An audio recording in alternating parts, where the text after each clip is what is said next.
Hey everybody, welcome to the Anaheim Family YMCA's podcast Game Changers. I'm Brent Finley, President and CEO of the Anaheim Family YMCA and your host. And today we're going to talk about sports in society, the impact that sports has now, will have in the future, and some of the really incredible sporting events and ties that Orange County will see in the coming years. Some really exciting stuff. I want to introduce my guest today, Anthony Brenneman, the CEO of the Orange County Sports Commission. Anthony, welcome. How are you doing? Good. Thanks for having me. Excited to be here. It's one of my first times on a podcast, so will be interesting to hear myself later after this. When I thought about having you on, I thought this guy's absolutely a pro and speaks to so many groups. And, you know, I enjoy serving on the board of advisors as well. So we get a lot of time together and we share some special interest in a particular sport that we'll maybe talk about later. But tell me a little bit about what's going on with the OC Sports Commission and what are some upcoming events that you're hosting and having. And tell me a little bit, second part, how did you get into looking into and becoming the CEO of the Orange County Sports Commission? Yeah, absolutely. So just to kind of give our viewers and our listeners some background, because Sports Commission is kind of like a term that not everybody knows about, not just here in Orange County, but throughout the whole country. So if you look, let's use Paris Olympics as an example. They had a tremendous amount of federal funding that came in and federal planning for that event. It wasn't solely that, but most countries have something called like a Ministry of Tourism, a Ministry of Sport, a Ministry of Culture. That doesn't exist in the U.S. There's none of that. And then when you get down to the state and then also on the local level, you don't have anything like that either. However, we still have the same desires to host sporting events, just like our counterparts do abroad. But what we've created here over the past, not necessarily Orange County, but throughout the whole country over the past 20-something years, is these sports commissions. So they serve as a nonprofit, most of the time 501c3s, acting as a liaison between the public and the private sector to bring in sports groups and sports business. So anytime you're wondering why March Madness might be hosted at the Honda Center, or maybe a major surf championship is going on down in Huntington Beach, or a beach volleyball championship, whether it be youth, college, pro, a lot of times the sports commissions are the ones behind the scenes bringing those events in, advocating for the economic, the social, and the cultural activities that those events are happening. So in OC, it is still very relatively new. It's only been around for about 4 years. We launched right before the pandemic happened. So that was perfect timing. And it's still a concept a lot of people are still wrapping their mind around, but we've had a lot of tremendous success in those 4 short years. I think we'll all agree that the OC is its own brand, it's its own identity, it's its own culture, and that's something that I'm always gonna say and repeat, and I'll probably say a couple of times today on the podcast. But it's something that we thought that we're uniquely not LA, and we're also uniquely not San Diego. We're our own. So we wanted to say to the whole world, hey, this is who we are. We should be hosting our own events. We have our own pro sports teams. And when you come to our destination here as a tourist or a visitor, you're going to get the true, unique, OC experience. How out there in the community, how can residents and people get maybe more involved in commission activities? Obviously, there's always a super need for volunteers, and a lot of times people want to get involved, but they just don't know who to call, where to get started, and what impact they really can have. Yeah. So volunteers is something big. Anytime that you're hosting an event, whether that's a one-off event that might be going on at the Honda Center, or that is an event that we're hosting ourselves, such as like a fundraiser, etc. Volunteers are a tremendous asset to have. So we are just relaunching our website, and we're actually going to have a place on our website for them to sign up if they are interested in volunteering, that they'll be part of our database then, and we can send them out e-blast opportunities. So that would be ocsportscommission.org, and it'll be one of the drop-down tabs of just volunteering. But outside of just even the volunteering and getting involved, It just also comes down to our other events that we have here on the local level. So those are events that we own and operate ourselves. So that's like our Orange County Sports Business Connect. So that was something that we noticed that really didn't exist here in this market. People were tired of going to LA to go and network with other industry professionals. So that would be somebody that works in the sports, entertainment, live events industry, tourism industry. So people that want to kind of build their network, have a cold beer with some friends or make new ones, and just grow that network that they might be having. So that's another opportunity that you could get involved in the community, whether you're an aspiring individual that wants to work in one of those industries, or you're an established veteran and you're just trying to kind of grow from it. Those happen every other month that we're doing them. And we also post those too on our website, as well as all of our social media platforms that we constantly talk about. And then occasionally too, throughout the year, maybe a couple times, we'll have other events such as our sports speaker series. So that's a unique event that we bring in panel discussions to talk about topics in sports that relate locally here to our community.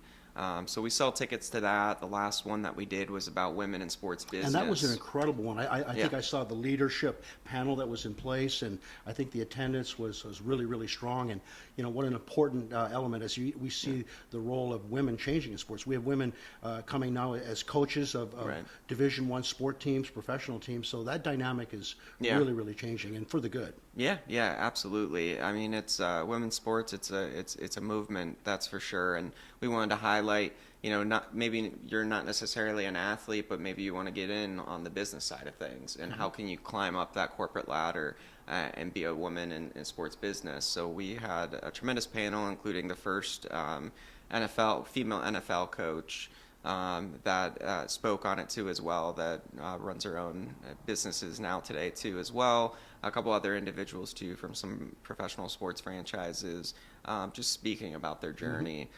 So we try to always have those educational points where we give this to our community, that it's like, hey, come to this, learn more. This is something that nobody else is doing here.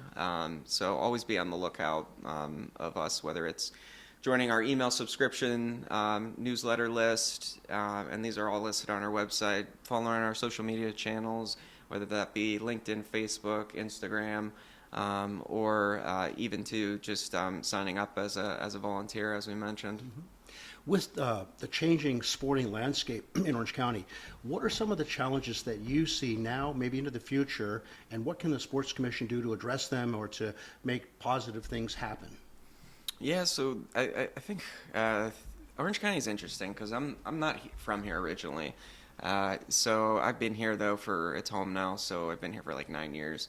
However, coming from like a fresh set of eyes from the East Coast, everybody knows the OC, both on an international brand level and a national brand level. I would argue that it is the most famous county in the country, because you don't really talk about any other counties in terms of the name of their county. There's a special show that talks about Orange County, doesn't it? I remember. Couple of them. Never seen an episode, but yeah. Yeah, a couple of them. There's still a couple of reality ones going now too as well. Yeah, so I would argue that it is. So it has this really, really strong brand that resonates with people, which is amazing.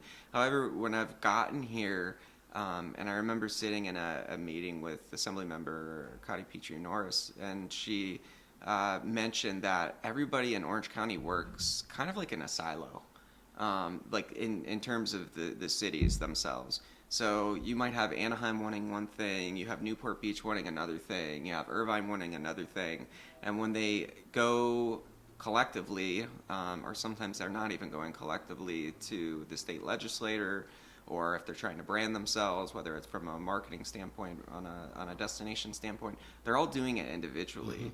And their names do not resonate as strong as Orange County does. And that's a real opportunity cost, not doing so, not having that combined synergy. Right, absolutely. Because when you combine that synergy together, you're talking about 3.2 million people that are living in Orange County, with a tremendously diverse and robust economy when you measure its GDP, that it can compete with mostly any major city out there. in the country.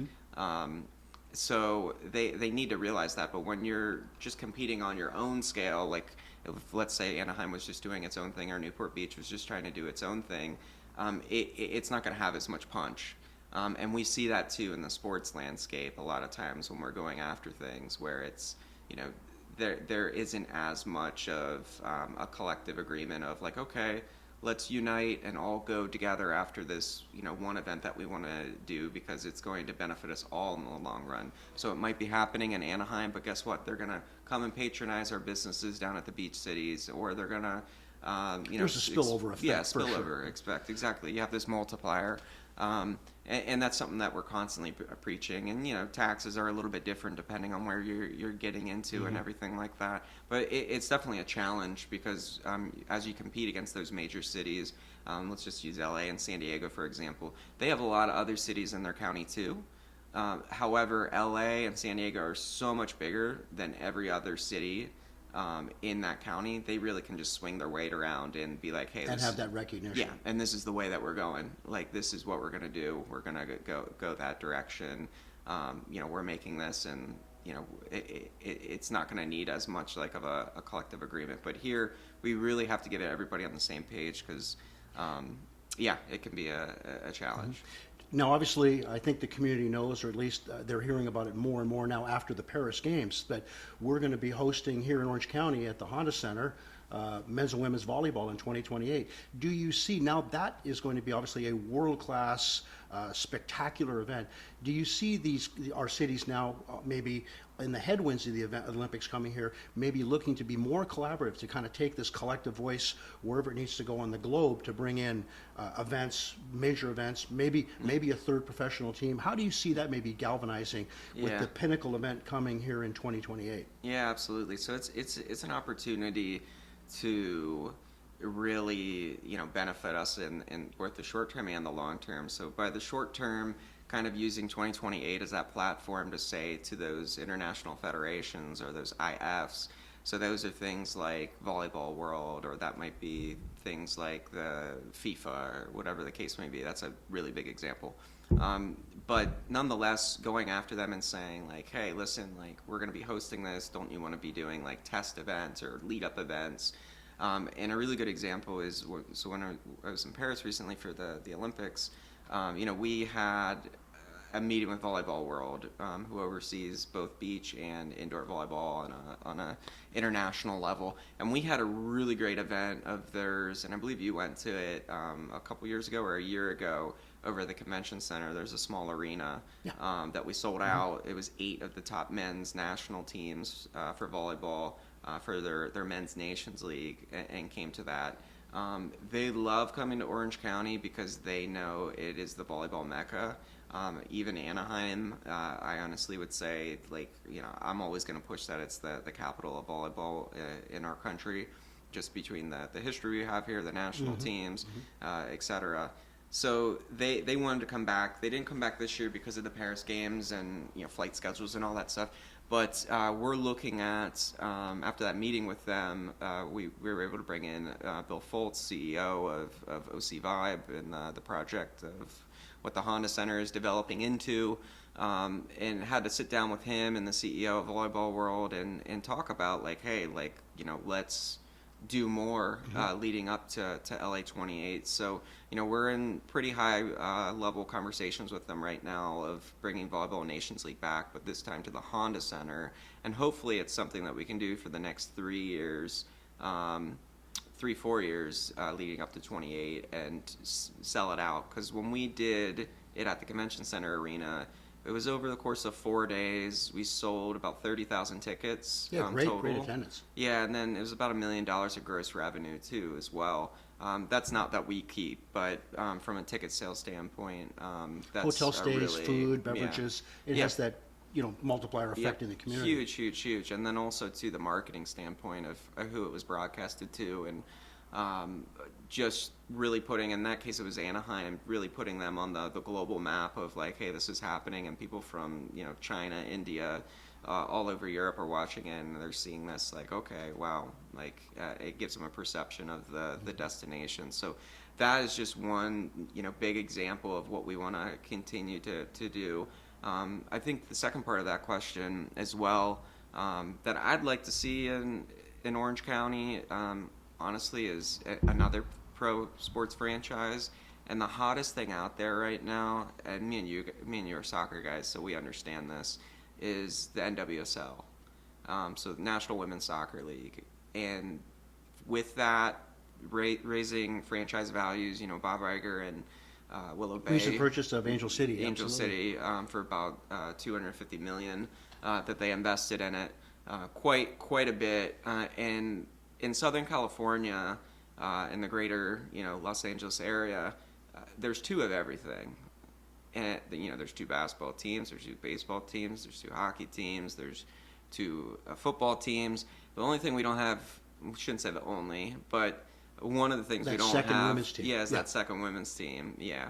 So, and to me, it's also an opportunity where franchise values, yes, they're going up, but the franchise expansion fees, so usually you pay a fee to get into the league, it's still reasonable. If you want to get into the NBA, which will probably be expanding rather soon, you're looking at probably a $4 billion price tag.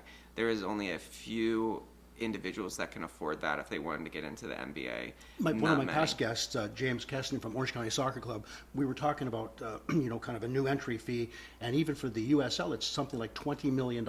Yeah. One level below Major League Soccer. But yeah. But I also, Anthony, I like to slide in. We were talking about obviously the game of volleyball coming to the Honda Center for the Olympics. I like to share that there's a game-changing moment or game-changing element that still many people don't know, is that the game of volleyball was invented by this organization, right. And we don't get enough credit for it. So I know one of my ideas or elements would be with the coming Olympics here is to have some way where we showcase the history of the invention of the game of volleyball. Yeah. So the NCAA Men's and Women's Division I Player of the Year, it's called the William Morgan Award after the inventor of the game at the YMCA. So yeah. Again, I like to pay a little tribute to the history, and certainly the billion-dollar business that volleyball is now, right. Around the world. Yeah. Just to slide in a little bit of credit for the Y. We have that other game called basketball, but we're not going to talk about that today. Yeah. It's another little invention that the Y's had. Yeah, the Y's done a lot. That's for certain. Well, let's talk about an event that you've got coming up, a fundraiser, and it's an event that and a sport that we're very interested in. It's part of our future expansion plans, and it's coming up on October the 12th. October 18th. 18th, people. So if you're going to sign up, remember, it's 18th. So our Pickles and Paddles fundraiser tournament. So just like I mentioned at the beginning of this, being a nonprofit, as you guys are yourselves, you're constantly fundraising. So one of the things that we wanted to do that was going to be a little bit different, but also very popular here, is create a charity pickleball tournament as a fundraiser. Everybody does golf tournaments. There's a million of those. Mm-hmm. I think you guys even do one. 29 years strong. Yeah, one more coming up in September. Yeah, and that was the thing with us being a new organization. It was just like, all right, we could do a golf tournament, but you're kind of splitting hairs there because everyone's giving to this one or they're doing that one. And then I've always struggled with golf tournaments in terms of I'm not really a good golfer, but then also too scrambles are good, but at the same time, if you have people that don't golf, then it kind of eliminates them because it's not something you can kind of just pick up. But with pickleball, and hopefully the picklers don't come after me for this, but I find it pretty easy to learn on the fly. I mean, sure, if you're going to play at an advanced level, it's a little bit different, but in terms of the basic rules, it's something that you don't necessarily have to be a great athlete to play. You might have to have some quick cat-like reflexes, but you don't necessarily have to be in tip-top shape or you don't want to have a ton of power when you're hitting the ball or anything like that. You want to place it. So that kind of led to the whole idea of all right, maybe we can capture a different audience, have a lot of fun by having this charity pickleball tournament. So we'll be hosting it at the Tustin Hills Racket Club, which is actually unincorporated Santa Ana. Beautiful area. There's about 12 courts back there. It's about $120 per team to sign up. We had about 50 teams last year. We're hoping to double it this year. Ton of great feedback that we got, but there'll be, it usually will start in the afternoon, so around 12 noon time, and we'll go until about 5. And then once we wrap up, we do a buffet dinner. We do a silent auction as well with a lot of great gifts. I mean, anything from pro sports franchise tickets to the ultimate pickleball set to gifts donated by apparel vendors like Tilly's and PacSun. So a lot of great stuff that will be on auction there too as well. And then it's just a fun time to get out. Skip school on a Friday, skip work on a Friday, and then we'll meet and greet and talk to your hopefully new friends or existing friends, and have some beers and have a good time. It is the new social construct. Yeah. The game erupted in Florida maybe 20 years ago, but now you're seeing this introduced to elementary school curriculum. And I think we've made a game-changing decision here at the Anaheim YMCA, and we're placing 12 pickleball courts into our next phase 2 of our construction plan that we hope to break ground in January. But we've seen the growth of this game. I mean, there is not another sport that has had this peak of growth that's we've ever been recorded. So we're excited to be on that game-changing forefront, and we'd love to host the Orange County Sports Commission's future fundraising event right at the Y. So look forward to that. Yeah, brand new courts. I can't say no to that. How did your experience, Anthony, in Paris maybe reflect the aspects of sports, our community, as we approach the 2028 Olympics? Yeah, so first and foremost, Paris did an amazing job for all of the events I've ever attended, whether it be youth, college to pro, and this was my first Olympics. Honestly, it's the best event I've ever seen executed. It really went off without a hitch. They didn't have any major issues. I also love the hospitality that they were really showcasing out there. I mean, a lot of times in Paris, what you'll hear is like, oh, the French will, be snobby about this, or they won't talk to you about that. And I've been to Paris other times too, about 3 other times, and all my experiences have been different there. But the thing that's so amazing about the Olympics is it really is that time to showcase your city and your destination to the world. Everyone is watching, and Paris knew that, so they put on their best attire, their best faces. They recruited the best talent, whether it be volunteers or folks that were actually working there too with the organizing committee, to make sure everybody was feeling hospitable. They were welcoming everybody constantly to the venues. They had volunteers in the subway stations to show people around from point A to point B in multiple languages, as well as just overall having a fun time. And making sure everybody there was having an amazing experience. What was your favorite moment? If you one takeaway from the Olympics, whether it was the culture, the sporting, the socialization? Yeah, I would probably say from a sporting side of things, we went to the women's 100 meter final. So Sha'Carri Richardson was racing in that. She came in second. But still, it was you could hear a pin drop in the stadium, the Stade de France. Just seeing that, being there live in person, highly anticipated too. But the young lady that won was from St. Lucia, which is like a country of 300,000 to 400,000 people, which is like the city of Anaheim basically. Yeah. So it was pretty interesting and amazing to see because. I think that was their first medal ever in the Olympics for St. Lucia, and it was a gold medal. So those are amazing storylines. I think that tourism I just went up 50%. Probably, yeah, probably, yeah, utilizing that.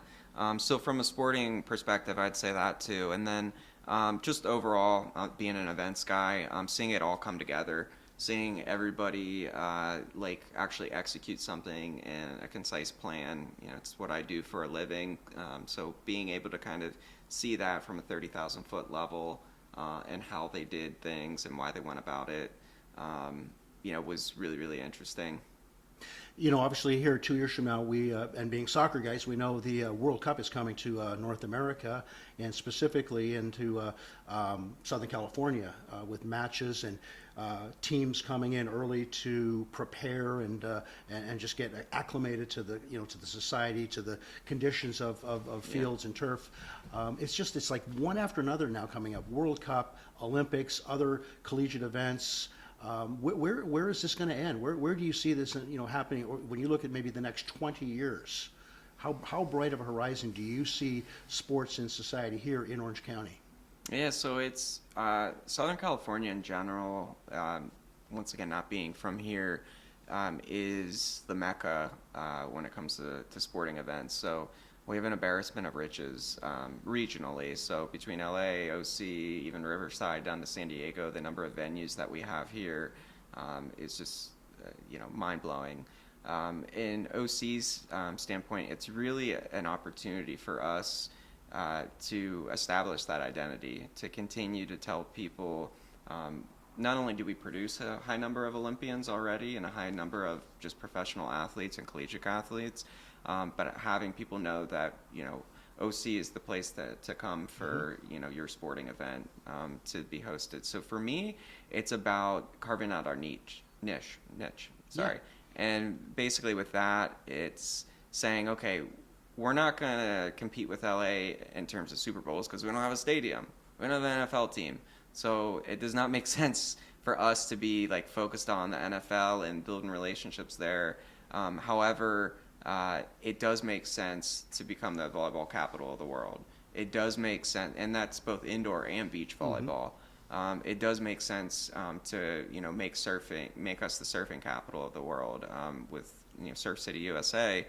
Down the street in Huntington, but then also further down the coastline in San Clemente, Dana Point, etc., also having very established markets. And then aquatics, so anything from water polo to swimming and diving. On our board of directors, Brian Goodell, gold medalist from 1976, sits on our board, and he's just one of many swimming Olympians that have come out of here in Orange County. I'm sure it dots the county. Yeah. Former Olympians, former professional athletes from all sports we really are sitting on a hotbed of talent, abilities. I think the challenge is just bringing it all together. And if you had a message to corporate leaders, business leaders, how can they get more involved to make, obviously in this sports arena, to make, again, being a part of great things happening in Orange County? We didn't even talk about great organizations like Disney, the OC Vibe build out. It's just so many different layers. But is there a message that you have to people in the community of all levels of how they can unite and get involved and create greater capacity here in Orange County? Yeah, so with being a nonprofit, you have to invest. You have to invest in us. You have to believe in our mission. We have to continue to sell that mission and that idea and the mindset. It's interesting in the rest of the world, especially in Europe too, they really look at sport as a paradigm of society.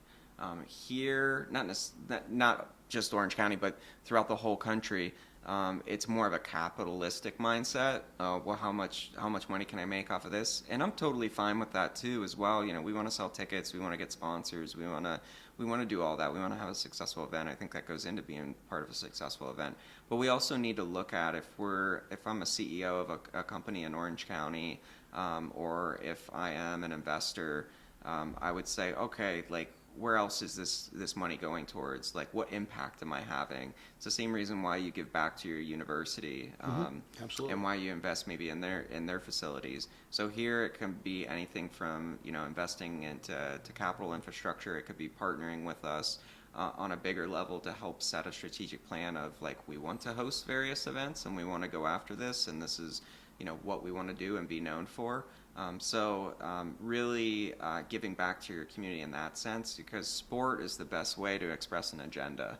So being identified with sport in your community and using us as that catalyst to get there is really the best way that you're going to enhance your own mission and your image in your community, is by working, I think, I'm biased, but working with sport, because the rest of the world has figured that out. They've seen it, and they've seen the dividends that it plays. And I'm not saying that you need to build a $1 billion stadium or anything like that, but working with us on all of our other various projects that we've talked about really could go a long way and allow us to compete with some of those other major destinations that are always up against. What do you see, if you had to single it to one item, what do you see as the biggest game-changing element or effect that's going to happen in Orange County from sports? Whether it's 2 years from now, 10 years from now, is there one thing that's going to be really game-changing? Probably the project of OC Vibe that's going on. So I think as the time we're speaking, I think it's at the time right now. I think we're looking at like $4 billion project. It's probably going to increase from there. And that's a mixed-use development where there's going to be enhancements around the Honda Center as well as the Honda Center itself, updating the real estate both with housing, additional concert-level venue, park space, all that stuff. So it'll be really transforming that area, but Orange County doesn't really have a downtown entertainment hub. So a lot of other like major cities do, where it's like everybody goes here. Yeah, It's LA stadium. Live Yeah, example, exactly.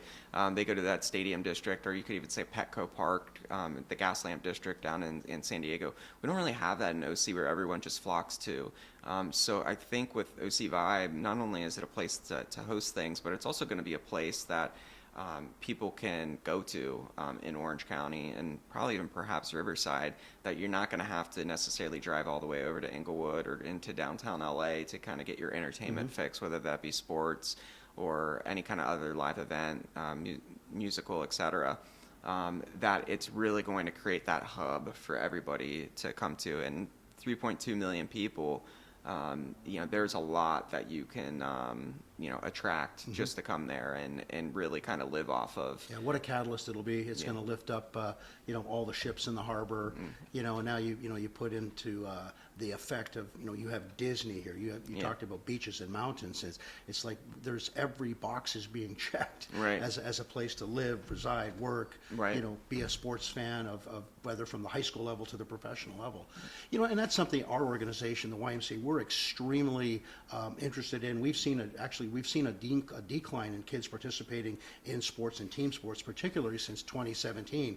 And right now it's about 53% of kids in the country are participating. And we know some of the incredible challenges with youth mental health. We really believe that we can almost eliminate many youth mental health challenges by getting kids involved in active sports. So we're on a crusade for that. We want to see, 60 to 70 kids participating in some sport in a year-round effect, again, to give them the socialization skills. But I think, big picture, seeing where it can go, where are the next Olympians being birthed and being born?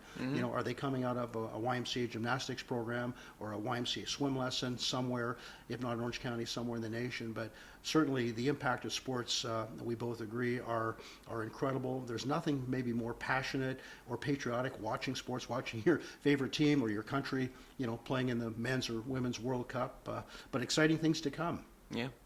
Anthony, just as we wrap up here, anything else from the Sports Commission, anything else you want to share with our audience today, be it events or be it how to get involved or just anything else? So we'll, just from the Sports Commission standpoint, I just recommend everybody checks out our website, continues to follow us on our social media channels. Pretty straightforward, as I think I talked about it previously. It's ocsportscommission.org, and then our Instagram is ocsportscom, LinkedIn, Facebook, OC Sports Commission. And any kind of news, events, things that are happening, everything that we're doing is going to be on there, and it's also the best way to reach out to us. So just continue to follow us, and we want to continue to grow our audience and be great. So we're really looking forward to the future, and we're in a good spot. Great. Well, Anthony, thank you so much.